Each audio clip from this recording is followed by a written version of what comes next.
نحمده ونصلي على رسوله الكريم وعلى آله وصحبه أجمعين أما بعد فأعوذ بالله من الشیطان الرجیم بسم اللہ الرحمن الرحیم۔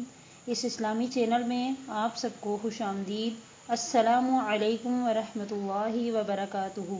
معزز سامعات، آج میں لائی ہوں آپ کے لیے ایک ایسا موضوع جس کا جاننا ہر مسلمان کے لیے ضروری ہے، بلکہ سب سے پہلے اس چیز کو جاننا ضروری ہے کہ ہر چیز کو بنانے والا کون ہے۔ تو جی معزز سامعات، آج میں آپ کے سامنے اللہ کی وحدانیت پر اظہار خیال کروں گی۔ تو آئیے چلتے ہیں اپنے آج کے موضوع کی طرف۔ اللہ تعالیٰ نے انسان کے اندر جستجو کا ایک مادہ رکھا ہے اور یہ بچپن سے بیدار ہو جاتا ہے۔ ایک چھوٹا سا بچہ شعور میں آتے ہی سوالات شروع کر دیتا ہے۔ وہ ماں سے پوچھتا ہے یہ کیا ہے، وہ کیا ہے۔ وہ اتنے سوالات کرتا ہے کہ ماں باپ دونوں تنگ آ جاتے ہیں۔ وہ ایک ایک چیز کو 10 بار پوچھتا ہے۔ ہم نے بھی بچپن میں ایسے ہی سوالات کیے، آگے ہم اپنے بچوں کو بھی یہی کچھ کرتا ہوا دیکھتے ہیں۔ جستجو انسان کے اندر بہت بڑی صفت ہے، بہت بڑی دولت ہے۔ اس مادے کو انسان کے اندر پیدا کر کے اللہ تعالی ہم سے یہ مطالبہ کرتا ہے کہ اب میری جستجو کرو، کیونکہ انسان کے اندر یہ صفت رکھ دی کہ انسان ہر چیز کو جاننے کی جستجو کرتا ہے، انسان کے اندر ہر چیز جاننے کی طلب ہوتی ہے۔ تو اللہ تعالیٰ نے اسی لیے انسان کے اندر یہ صفت رکھی کہ اب میری طلب کرو، میری جستجو کرو، مجھے جاننے کی کوشش کرو۔ یہ انسان کے اندر اتنی طاقتور صفت ہے کہ اس نے ڈھونڈتے ڈھونڈتے ایٹم تلاش کر لیا۔ 1 سینٹی میٹر کے 10 کروڑ حصے کیے جائیں تو اس کا 10 کروڑواں حصہ ایٹم کہلاتا ہے۔ سینٹی میٹر کو تو کمزور نظر والا ویسے ہی نہیں دیکھ سکتا، اس کو تو وہ لکیر ہی نظر نہیں آئے گی۔ انسان ایسی تلاش میں لگا کہ اس تک پہنچ گیا۔ پھر اس ایٹم کے اندر مزید جہان ہیں، الیکٹران ہیں، پروٹان ہیں، ان کو بھی اس مادہ جستجو کی وجہ سے انسان نے پہچان لیا، حالانکہ نظر نہیں آتے۔ آج تک کوئی ایٹم دیکھ سکا، الیکٹران دیکھ سکا، پھر کیسے پہچانا؟ شواہد و دلائل سے، واقعات و حادثات سے پہچانا کہ پیچھے کوئی ایسا نظام ضرور ہے۔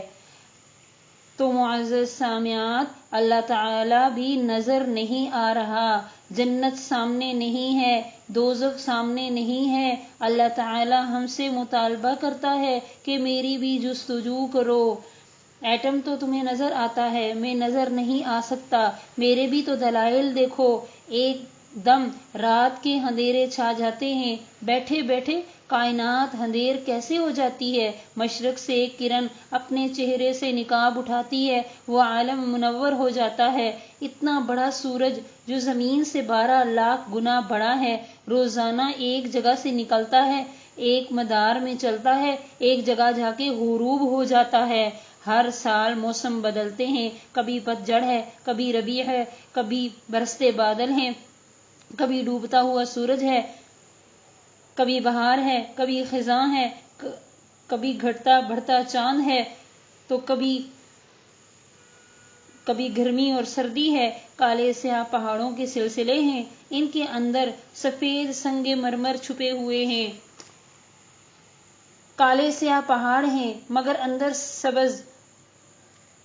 دیکھو کالے سیاہ پہاڑ ہوتے ہیں لیکن ان کے اندر سبز زمرد کے ڈھیر لگے پڑے ہیں، کوئلے کے انبار ہیں، اندر جا کے چمکتے ہوئے ہیرے ہیں، سر بفلک برف کی ڈھکی ہوئی چوٹیاں ہیں، خوبصورت درختوں سے ڈھکے ہوئے پہاڑ ہیں، گرتی ہوئی آبشاریں ہیں، بہتے ہوئے چشمے ہیں، جھرنوں سے گرتا ہوا پانی ہے، دریاؤں کی ایک روانی ہے، سمندر کی موجوں میں ایک طغیانی، صدف میں جا کے موتی بنا، سانپ کے منہ میں جا کے زہر بنا، ہرن کے منہ میں جا کے مشک بنا، بکری کے منہ میں جا کے دودھ بنا، آم کی جڑ میں جا کے آم بنا، انسان کے منہ میں جا کے زندگی کا سامان بنا۔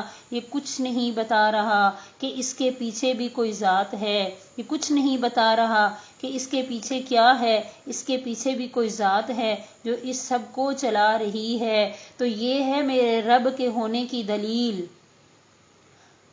اکثر سوال کیا جاتا ہے جو رب کو نہیں مانتے کہ رب کے ہونے کی دلیل کیا ہے، تو یہ سب جو ہے یہ سب میرے رب کے ہونے کی دلیل ہے۔ قرآن اس کے بارے میں کہتا ہے کہ مجھے بتاؤ، اگر میں رات کے اندھیروں کو کھڑا کر دوں تو کوئی ہے طاقت میرے سوا جو اندھیروں کو لے جائے اور روشنیوں کو لے آئے؟ تو تمہیں کچھ نہیں پتا چل رہا کہ کوئی طاقتور ذات ہے جس نے اندھیری چادر پھیلا دی۔ اس سورج کو تمہارے سر پر کھڑا کر دوں، اسے ڈوبنے نہ دوں گا۔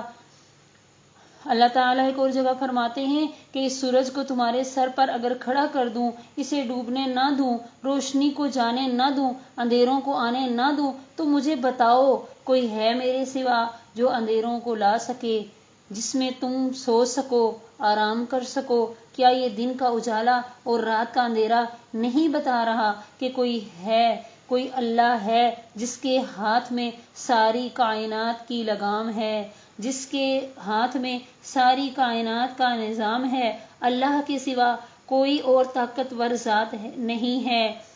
اللہ کے سوا کوئی اور اتنی طاقتور ذات کیسے ہو سکتی ہے؟ کوئی اور ہے جو قسمت سے کھیلتا ہے؟ نہیں، رب کے سوا کوئی نہیں ہو سکتا۔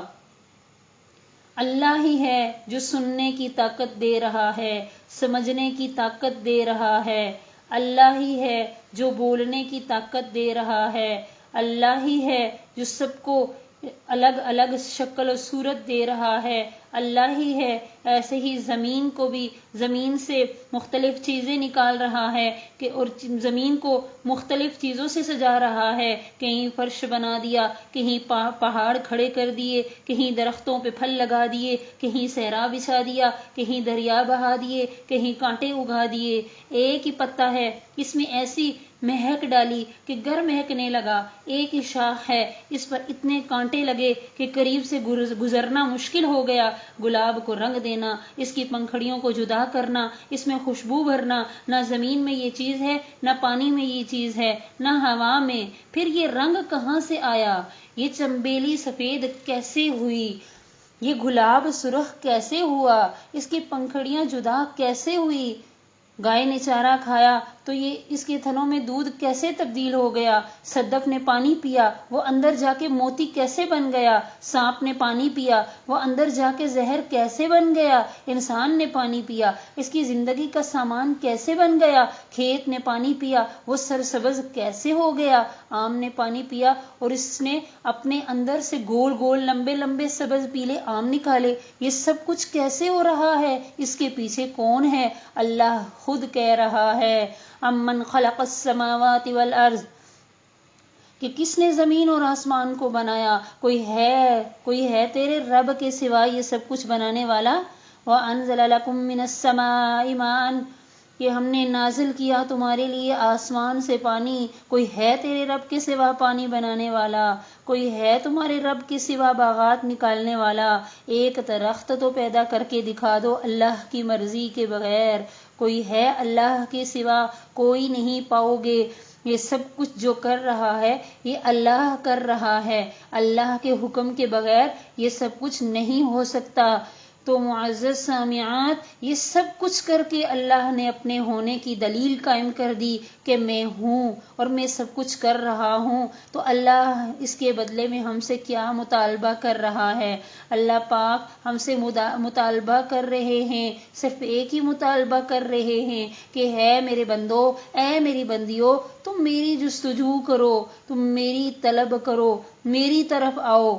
دیکھو، تم نے چمڑے پر محنت کی اور اسے ساری دنیا میں پھیلا دیا۔ تم نے لوہے پر محنت کی اور اسے ہوا میں اڑا دیا۔ تم نے دانے پر محنت کی، اس سے باغیچے بنا دیے۔ تم نے پتھر پر محنت کی، اس سے خوبصورت گھر بنا دیے۔ تم نے دھاگے پر محنت کی، اس سے کپڑے بنا دیے۔ تم نے مردہ چیزوں پر محنت کی، ان میں زندگی کی برقی لہریں دوڑا دی۔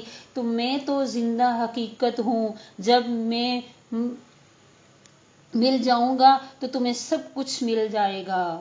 پروردگار اس سب کے ہونے کے بعد ایک ہی مطالبہ کر رہا ہے معزز سامعات کہ مجھے ڈھونڈو، جب میں مل جاؤں گا تو تمہیں سب کچھ مل جائے گا۔ جسے اللہ مل گیا اسے سب کچھ مل گیا، جسے اللہ نہ ملا اسے کچھ بھی نہ ملا۔